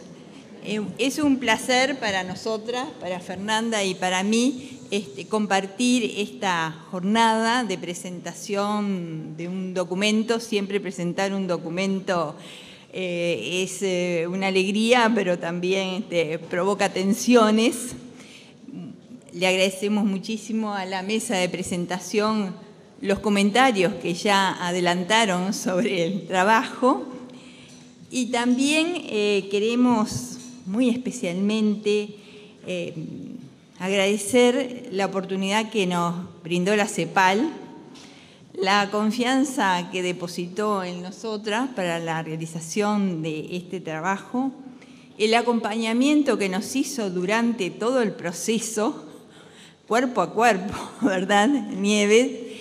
Realizando aportes porque este trabajo forma parte de un proyecto más general que tiene la CEPAL sobre pactos que mencionó hoy Nieves y que realmente pienso que es un proyecto pionero en el análisis de las políticas públicas que marca un antes y después, por lo que vamos a decir después sobre cómo analizar las políticas públicas, en este caso una política pública en construcción, que es lo que le da ese carácter distintivo y nos da esta oportunidad preciosa de poderla seguir en su proceso.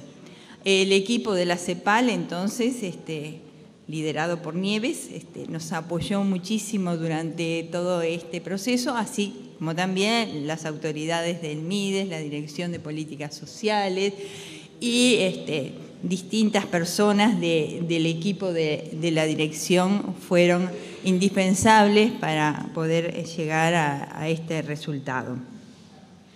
Pero también destacamos los insumos proporcionados por muchas de las personas que están acá presentes y que respondieron a nuestras encuestas donándonos su tiempo escaso en el momento además en que se hizo relevamiento, como después lo va a decir Fernanda, que fue casi sobre fin de año. Y a pesar de ello conseguimos las entrevistas y fueron entrevistas realmente muy ricas y con el tiempo suficiente como para poder reflexionar sobre las dimensiones que se presentaban para el estudio. Ahora bien, ¿por qué hacer este trabajo? Parece obvio, ¿no? Pero es la intención que tuvimos y que se enmarca en los objetivos del proyecto más general, es reflexionar sobre el camino recorrido, que a veces no hay tiempo de hacerlo o lo hacemos en corrillos, pero bueno, formalizar el análisis del camino recorrido y sobre todo de lo que queda por recorrer para que el Sistema Nacional de Cuidados sea la realidad que aspiramos. ¿Cómo lograr acuerdos o consensos para que este sistema sea parte de una protección social más inclusiva? Esa es la cuestión que nos planteamos. ¿Cuáles son los contenidos de este estudio? Nosotros ahí marcamos 12 puntos que corresponden, si se quiere, al índice del trabajo.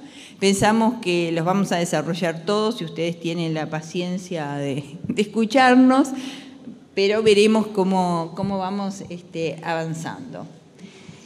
Decíamos, entonces, estudiar el proceso de construcción del sistema de cuidados en Uruguay supone ser conscientes de que es un proceso en marcha, un proceso no culminado. Como decía antes, que es poco frecuente en el análisis de las políticas públicas, porque en el análisis de las políticas públicas en general se estudian los resultados, cuando ya la política pública está instalada. En este caso, no, estamos viendo cómo se hace la política pública. Entonces, esto supone estudiar el origen y esa trayectoria, que es lo que ustedes van a ver a continuación en el transcurso del documento. ¿Y qué aporta? ¿Por qué se trae esta cuestión de los pactos sociales, cuyo estudio lidera la CEPAL? Es porque hay que tener en cuenta, es útil ponerle el ojo a los acuerdos, a las negociaciones, a las alianzas que fijan las rutas de las políticas, pero también descifrar, lo que es más difícil, las tensiones que se producen por la existencia de distintos marcos interpretativos que uno va descubriendo a medida que avanza la construcción de la política. Y ahí vemos que se producen desencuentros, y esos desencuentros hay que analizarlos y tratarlos.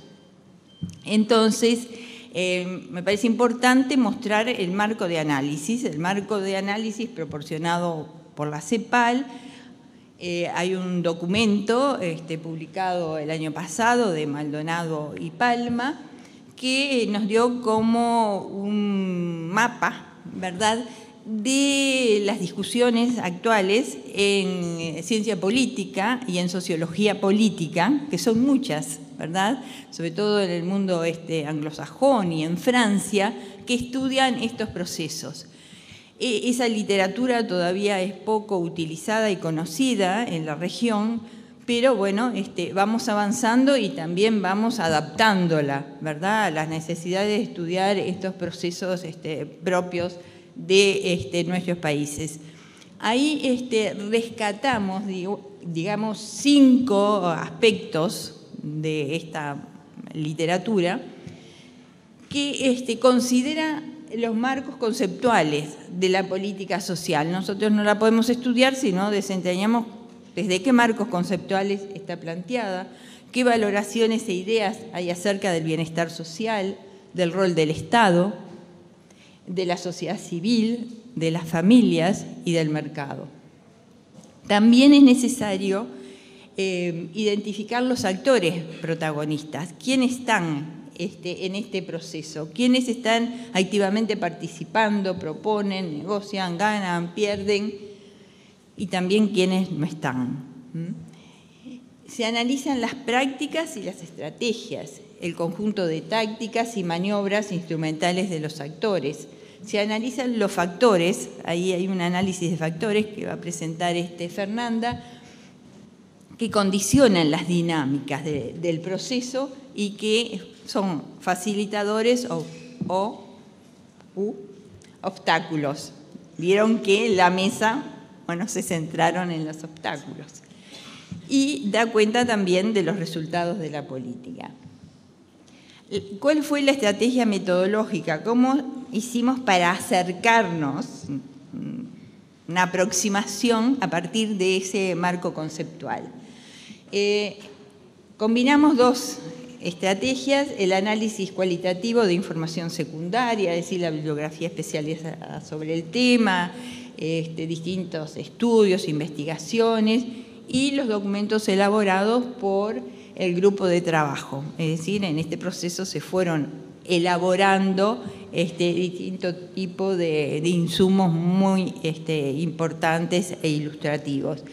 Y además el análisis cualitativo de las entrevistas semiestructuradas. Fueron 12 entrevistas, los nombres de las personas entrevistadas están en el documento, no las mencionamos acá, pero fueron clave, elemento central, sin el cual el documento no podría haber sido realizado, de partidos políticos, de la academia, del gobierno, de la cooperación internacional, de centros de estudios y sociedad civil. Hubiéramos querido realizar algunas entrevistas más, nos quedaron algunos vacíos, pero por la época del año en que fue realizado tuvimos que hacer un corte.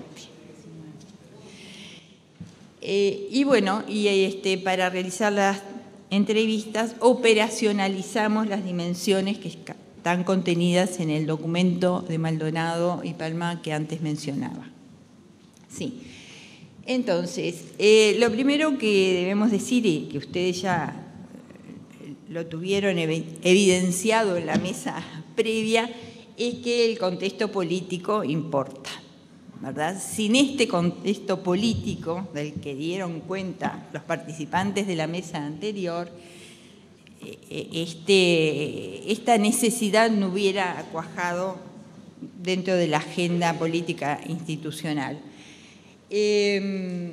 Obviamente que además también Uruguay es un país pionero en esto porque tiene una trayectoria histórica de políticas universales que se fueron desarrollando a través de muchos años, de varias décadas, pero particularmente en los últimos 10 años, del 2005 al 2015, las reformas emprendidas por los dos gobiernos de izquierda, fundamentalmente en salud, en seguridad social, y la expansión de otras políticas que venían de antes, como en el caso de los CAIS, fueron creando, digamos, un conjunto de políticas que ampliaron el campo de la protección social y la fueron redefiniendo.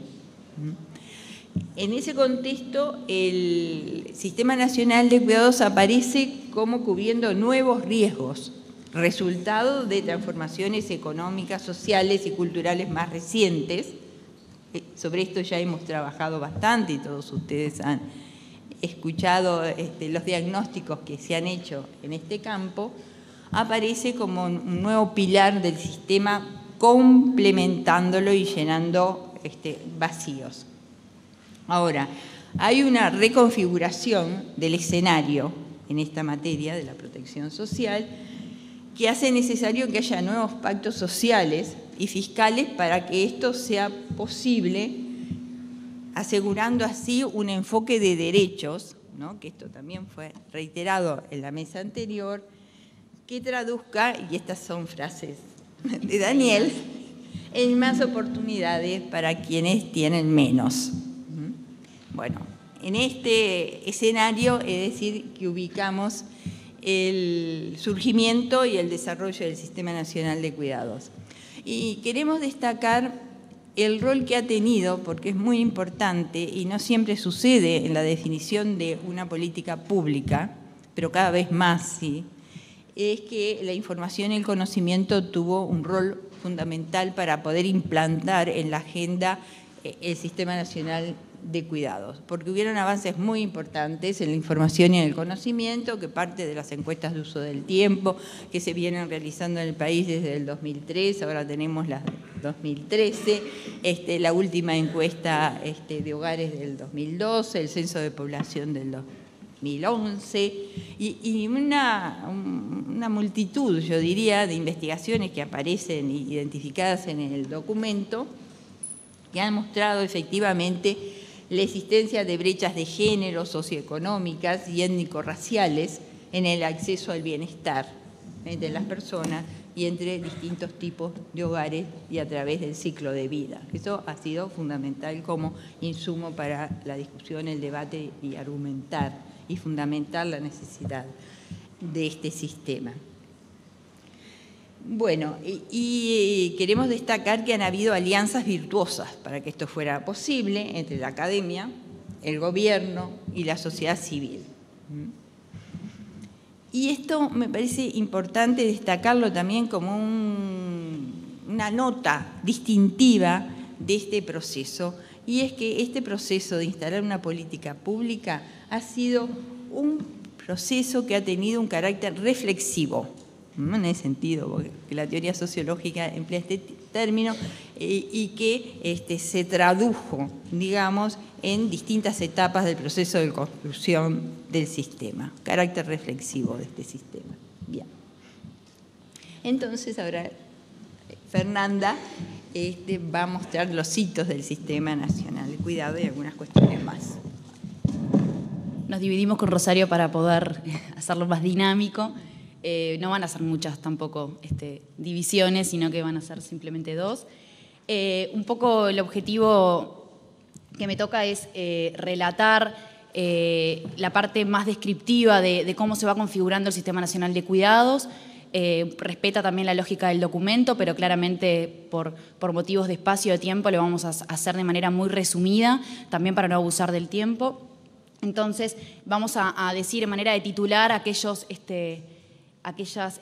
principales principales hitos, los momentos claves que conforman en una división que establecemos como una primera etapa fundacional que la marcamos entre los años 2008 y 2010, y luego una segunda etapa más de elaboración del Sistema Nacional de Cuidados propiamente dicho.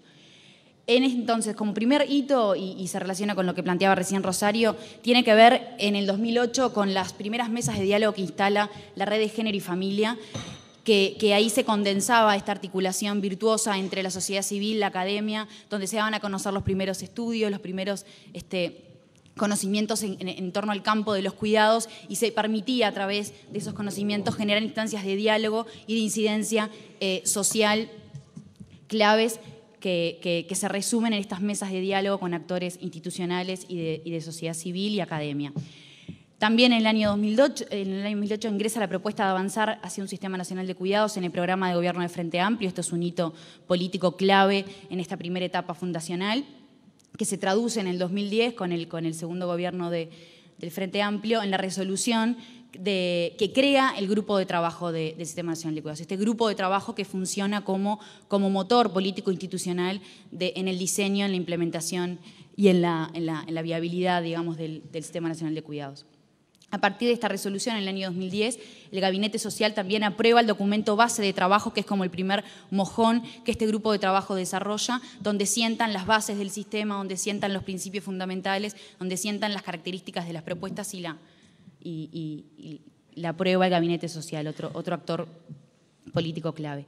Un segundo momento, una segunda etapa, tiene que ver con la elaboración, que la establecemos del 2011 al 2013. Este corte obviamente se refleja por el tiempo que nosotros pusimos como parate para el estudio de la publicación. Claramente nosotras podríamos seguir agregando años, falta el 2014 y se han hecho muchísimas acciones entre el 2013 y 2014, pero bueno, pusimos un corte que fue luego de la rendición social.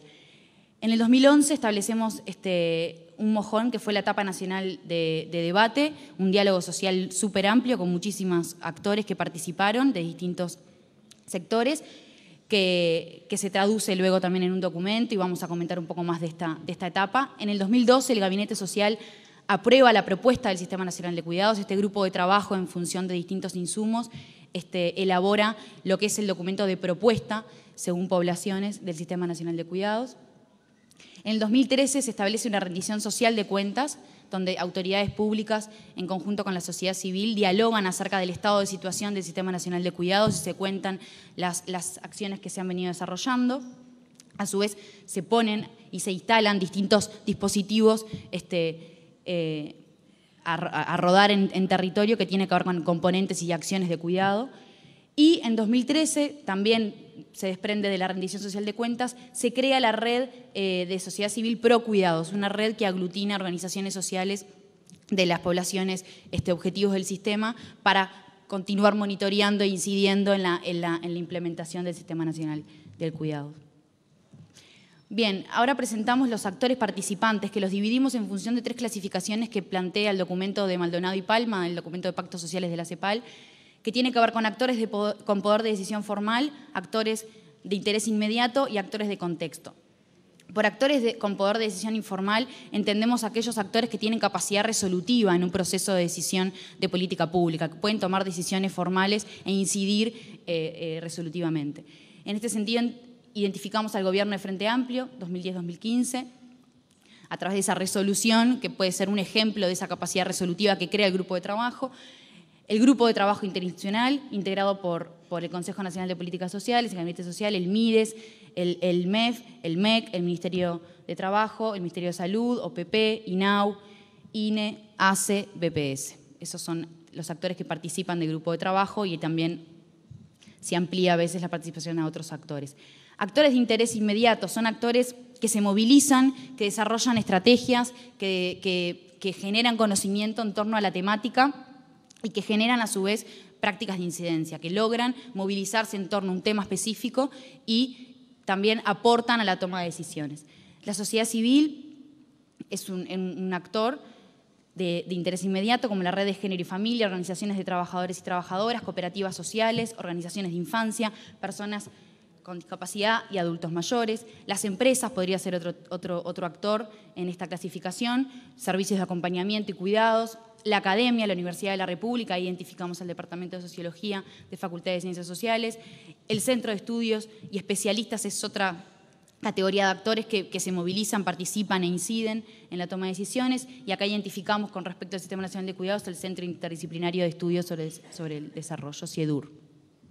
Los actores de contexto son aquellos actores de interés y con experiencias también vinculadas al área política en cuestión, que colaboran y que se convierten en apoyos y referentes en momentos determinados de la política, ¿no? Acá identificamos los actores de la cooperación internacional, como la CEPAL, el UNFPA, ONU Mujeres, OIT, PNUD, UNICEF, Unión Europea y AECID. Bueno, luego el debate, ¿no?, que corresponde al momento de la elaboración, el primer hito del momento de la elaboración del Sistema Nacional de Cuidados, simplemente para mencionar algunas características generales, algunas apreciaciones que nosotras también extraemos de las entrevistas y de la reflexión acerca de este proceso. Sobre el debate, que fue un proceso muy fecundo, fue un proceso muy rico, donde se pusieron en un mismo espacio las distintas organizaciones, los distintos actores vinculados a las temáticas y a las poblaciones específicas. Fue un momento clave para visualizar cuáles eran las necesidades en torno a este tema. Los ejes de discusión fueron muy vastos y fueron también específicos, y eso generaba la complejidad de cómo hacer con todas estas demandas específicas por actor, por población, hacer una propuesta integral, ¿no? Esa complejidad está permanentemente en un sistema de estas características, con estas poblaciones y con la complejidad de actores que participan. Los debates fueron espacios informados, esto es importante resaltar. El grupo de trabajo y a través de Cooperación Internacional también promovió muchísimas investigaciones y estudios que apoyaron los debates, y esto hizo que fueran espacios informados, que fueran espacios que contaban con diagnósticos, que contaban con sistematizaciones, que contaban con propuestas para llevar adelante un debate informado. Y fue por población específica. Y por último, que el grupo de trabajo logró sistematizar y difundir los resultados de este proceso de debate, se traduce en una publicación que resume y que detalla claramente cuáles fueron los participantes, la cantidad, datos cuanti y cualitativos acerca de ese proceso de debate, y que creemos que esto es fundamental. Sobre las propuestas, bueno, el diseño de propuestas significó, como decíamos, una condensación y una articulación de distintos insumos provenientes de distintos espacios, del debate claramente, pero también de definiciones políticas, de definiciones institucionales y también de definiciones conceptuales, ¿no? A la hora de poder sentar en un documento cuáles son las propuestas principales de un Sistema Nacional de Cuidados, estas dimensiones se ponían en juego y generaban complejidad, a su vez, para los actores que estaban elaborando esa propuesta. El diseño recoge acciones consensuadas en el debate, esto es importante mencionarlo, hay una continuidad y hay un respeto por integrar esas necesidades que aparecen en el debate, y se generan y se detallan acciones por población objetivo. Esto es primera infancia, personas en situación de dependencia por discapacidad, adultas mayores dependientes y cuidadoras y cuidadores remunerados y no remuneradas, como una cuarta población, y en este sentido también se destaca, ¿no? No solo nosotras, sino que lo destacan los actores institucionales y las entrevistas en sí, la incorporación de una cuarta población al Sistema Nacional de Cuidados, que no estaba prevista en un primer momento, pero que surge también como una demanda en el debate, que surge también por el rol de mujeres, el organismo rector de las políticas de género, y por las organizaciones sociales también de mujeres y la academia, ¿no? La incorporación de poder mirar y generar acciones específicas a las cuidadoras remuneradas y no remuneradas. Del análisis de las acciones diseñadas, en el documento hay más elementos, pero identificamos que se desprende un conjunto amplio de propuestas y instrumentos y de diversas estrategias que tiene que ver con considerar tiempos distintos del cuidado, con considerar servicios específicos para las poblaciones, con la complejidad que eso implica, de incorporar también el componente de formación en cada población específica y también de mirada general del Sistema Nacional de Cuidados, instrumentos normativos, entre otros, ¿no? Ahí creemos que hay una diversidad que es captada en esta descripción de la propuesta. La rendición social de cuentas constituyó un acto político institucional clave, fue un hecho muy significativo en el 2013, donde comentábamos que las autoridades comparten los avances y desafíos de las acciones institucionales para implementar el Sistema Nacional de Cuidados. Este fue un espacio de diálogo donde la sociedad civil participa también en este espacio de manera clave. Las autoridades comunican que por motivos presupuestales el Sistema Nacional de Cuidados no se iba a implementar tal como estaba previsto y como estaba diseñado, y bueno, esta no asignación presupuestal generaba en algunos componentes, en algunas líneas de trabajo, un desaceleramiento en el avance del sistema como tal, y a su vez un impulso para que las organizaciones de la sociedad civil se organizaran desde otro lugar y de manera más potente, que es la conformación de la red Pro Cuidados, ¿no?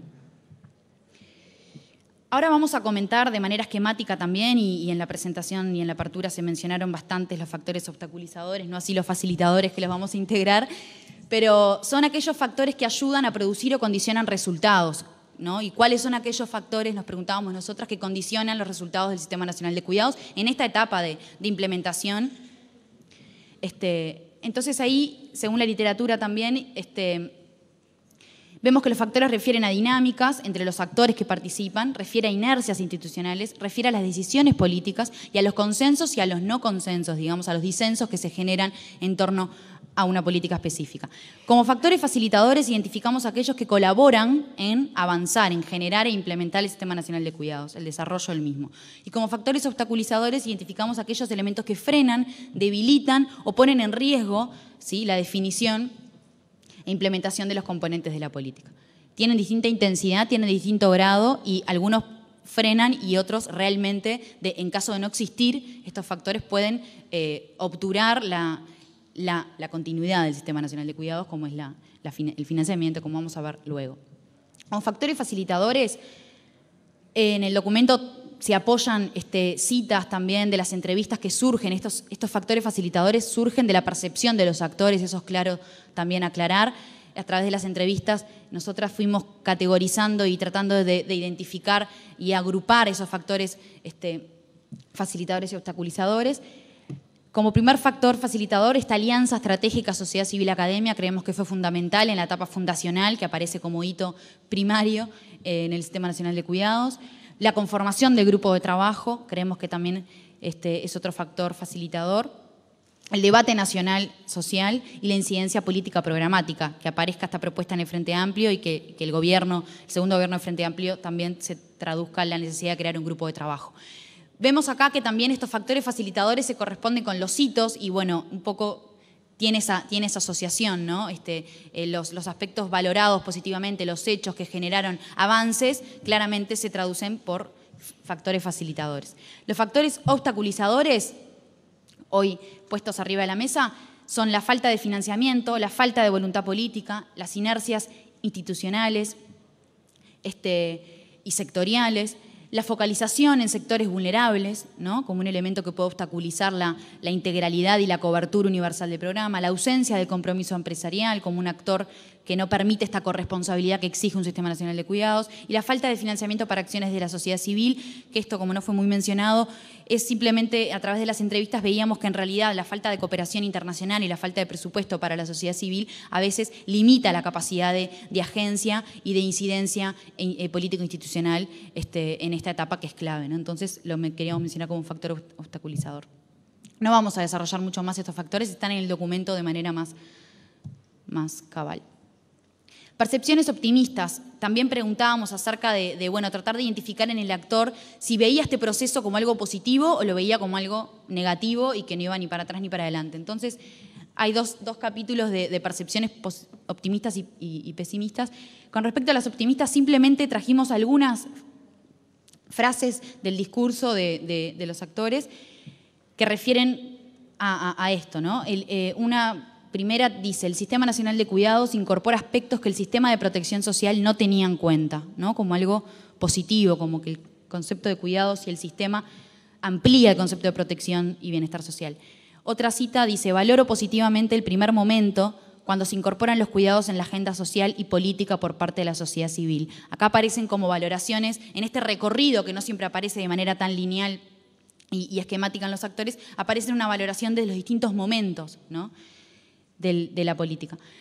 Una tercera dice: creo que todo este trabajo interinstitucional ha dejado un camino muy interesante que seguimos en él, se siguen haciendo acciones. Relaciona una mirada positiva también. Una cuarta dice, yo creo que no nos equivocamos, tampoco había otra forma de iniciar el proceso, como en algún momento se tenía que comenzar. Y una quinta dice, hemos avanzado teniendo en cuenta que partíamos de mucho menos de lo que tenemos para otras reformas, como puede ser la tributaria o la de salud. Esto, Daniel hizo un desarrollo bastante amplio sobre este punto y tiene que ver con comparar a veces los procesos de reforma social con procesos de reforma social que se están dando con anteriores. Y que a veces es difícil esa comparación.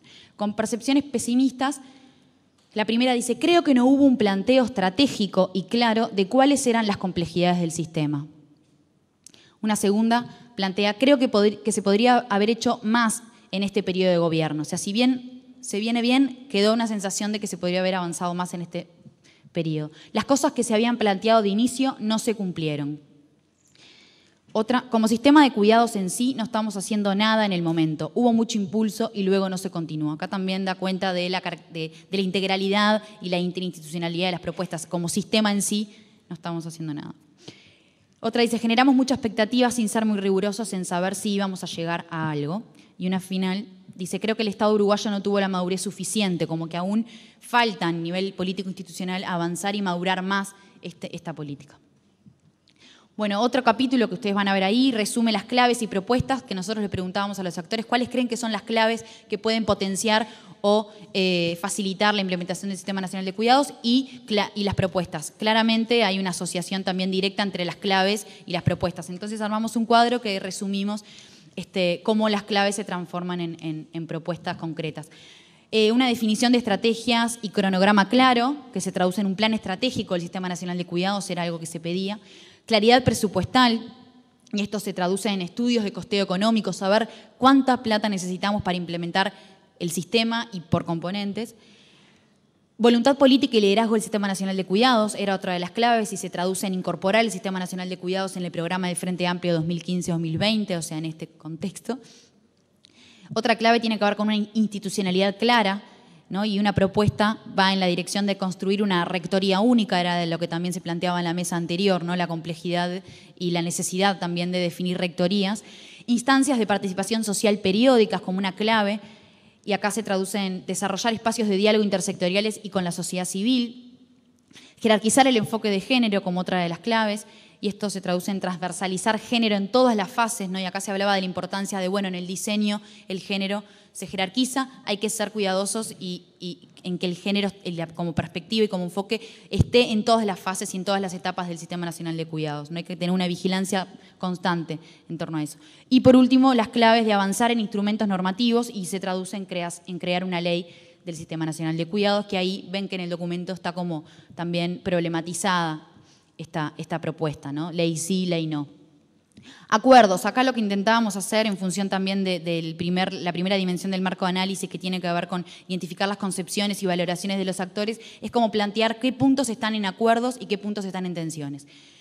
Como acuerdos hay una necesidad de que incorporar los cuidados en el sistema de protección social lo amplía, lo enriquece y es necesario según las características del estado de bienestar en Uruguay. Hay un acuerdo con utilizar el concepto de corresponsabilidad entre Estado, familias, comunidad y empresas. Hay un acuerdo con incorporar el personal que cuida a las mujeres, principalmente cuidadoras, como cuarta población del sistema. Hay un acuerdo en la dimensión territorial, en los actores locales y los servicios de proximidad. Hay un acuerdo en la articulación interinstitucional y hay acuerdo en que este proceso se realice con participación ciudadana permanente. Tensiones. La existencia de diferentes marcos interpretativos sobre la necesidad del cuidado, ¿no? Acá habían entrevistas que decían, bueno, este tema aparece en la agenda cuando en realidad hay una insuficiencia en la oferta laboral, ¿no? Se necesitan personas, mujeres, para que se incorporen al mercado de trabajo y surge esta política como respuesta a esa necesidad, ¿no? Entonces, énfasis en las necesidades del mercado de trabajo versus el énfasis en las cuestiones de justicia y equidad de esta política como cuestión de derechos y cuestión de igualdad de oportunidades. Dificultades conceptuales en el término de cuidados. Acá se hablaba sobre el carácter polisémico y elástico del concepto de cuidados, ¿no? No todos y todas tenemos la misma idea de qué quiere decir cuidados y hay personas que abarcan más y menos de lo que el concepto en sí define, más allá de que el grupo de trabajo y la propuesta del Sistema Nacional de Cuidados está claramente qué se entiende por cuidados. Distintos enfoques sobre los fundamentos de la política, y acá aparece la controversia entre el enfoque de necesidades y el enfoque de derechos, ¿no? También como una tensión latente. Retos, y ya nos estamos acercando al final, Rosario, no sé cómo vamos de tiempo, pero ya estamos. La coordinadora de la mesa. Muy bien, los retos, bueno, que es cómo seguimos, ¿verdad? ¿Qué hacemos hacia el futuro? Nosotras identificamos un paquete de retos que acá los resumimos en 9, ¿verdad? Este paquete quiere decir de que no jerarquizamos, son todos necesarios de ser respondidos, ¿verdad? Y tal vez simultáneamente, no hay una secuencia, ¿verdad?, clara entre ellos. Y además muchos de los retos, bueno, ya se derivan de las tensiones y de los obstáculos, ¿verdad? Entonces, bueno, vamos simplemente a hacer un ordenamiento de lo que consideramos que son los retos fundamentales hacia el futuro y que tenemos que transitar por ellos. En primer lugar, priorizar el Sistema Nacional de Cuidados en la agenda político-institucional como un asunto urgente. Asunto urgente, ¿qué requiere para que entre, digamos, como un asunto urgente y no como uno más? Bueno, incrementar la voluntad política en todo el arco partidario, decimos. Y en ese sentido, las acciones de incidencia política de la sociedad civil nos parece que son como centrales en este sentido de desatar, digamos, la puesta en agenda por la mayor parte de los actores políticos del Sistema Nacional de Cuidado, aunque entiendan distintas cosas sobre el Sistema Nacional de Cuidado, y eso lo podremos saber al final de esta jornada, tal vez. Segundo lugar, significa fortalecer las coaliciones incorporando nuevos actores. Esto que implica aumentar el diálogo con la sociedad civil, con las cámaras empresariales, que vimos que es un actor bastante ausente, comprometer más a los sindicatos e interactuar con los actores sociales.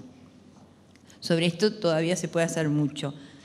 Desarrollar argumentos, más argumentos, porque desarrollamos muchos en este proceso, para incorporarlo a los grandes temas, como dice una persona entrevistada. No forma parte de los grandes temas. Entonces, bueno, los argumentos tienen que ir en el sentido de que esto tiene que ver con el desarrollo económico, con el desarrollo social, con la seguridad social, con el fortalecimiento de la seguridad social, con el empleo, con la equidad. Entonces, también ahí hay un núcleo de cuestiones a desarrollar. Y seguir promoviendo debates sobre los puntos sobre los cuales aún no hay acuerdo, que fueron resumidos en las tensiones. Una de las cuestiones que también se planteó en la mesa de apertura es la discusión del tema focalización, universalidad, que todavía se da de una manera un tanto esquemática, y el concepto de universalismo progresivo, porque también estuvo sobre la mesa, todavía no ha sido incorporado demasiado en el discurso político de los actores y en el diseño del propio sistema, por ejemplo. Otro reto, impulsar con mayor intensidad el enfoque de género como eje central para la transformación de la división sexual del trabajo de cuidados. Esto nos parece central y es recuperar la propuesta inicial del sistema de cuidados. Y esto especialmente por parte del órgano rector de las políticas de género, que en esto tiene un papel fundamental, y donde el órgano de género puede desarrollar aún articulaciones más intensas con la presión que viene de las organizaciones de la sociedad civil, fundamentalmente de las organizaciones de mujeres y de los propios organismos de cooperación que también tienen líneas de trabajo en este sentido. Este es un reto también, bueno, que se ha avanzado, como Fernanda mostró, la incorporación de la cuarta población, pero esto hay que seguir trabajando para garantizar la transversalidad de género de la política de cuidado, que no es en sí una política específica de género, pero es una política que debe tener un alto contenido de enfoque de género, por las razones que ya sabemos. En segundo lugar, en tercero, definir claramente la agenda específica de la política de cuidados y desarrollar una perspectiva intersectorial, también sobre esto ya se habló, de manera de garantizar las articulaciones y coordinaciones de las acciones con las diferentes políticas sectoriales. Yo creo que con algunas sectoriales se ha avanzado más, con otras menos, con la regulación del mercado de trabajo. Hay un tema pendiente que después voy a mencionar más específicamente en qué consiste, en el campo de la salud, que se ha avanzado algo, en educación, que bueno, tiene el problema de la articulación con los programas de infancia, seguridad social, que también Murro ejemplificó algunas cuestiones, en vivienda, que mucho menos, en urbanismo y en transporte, que también son cuestiones que deben ser articuladas. Establecer el modelo institucional del Servicio Nacional de Cuidados y recobrar el sentido de integralidad del sistema estableciendo un marco normativo propio.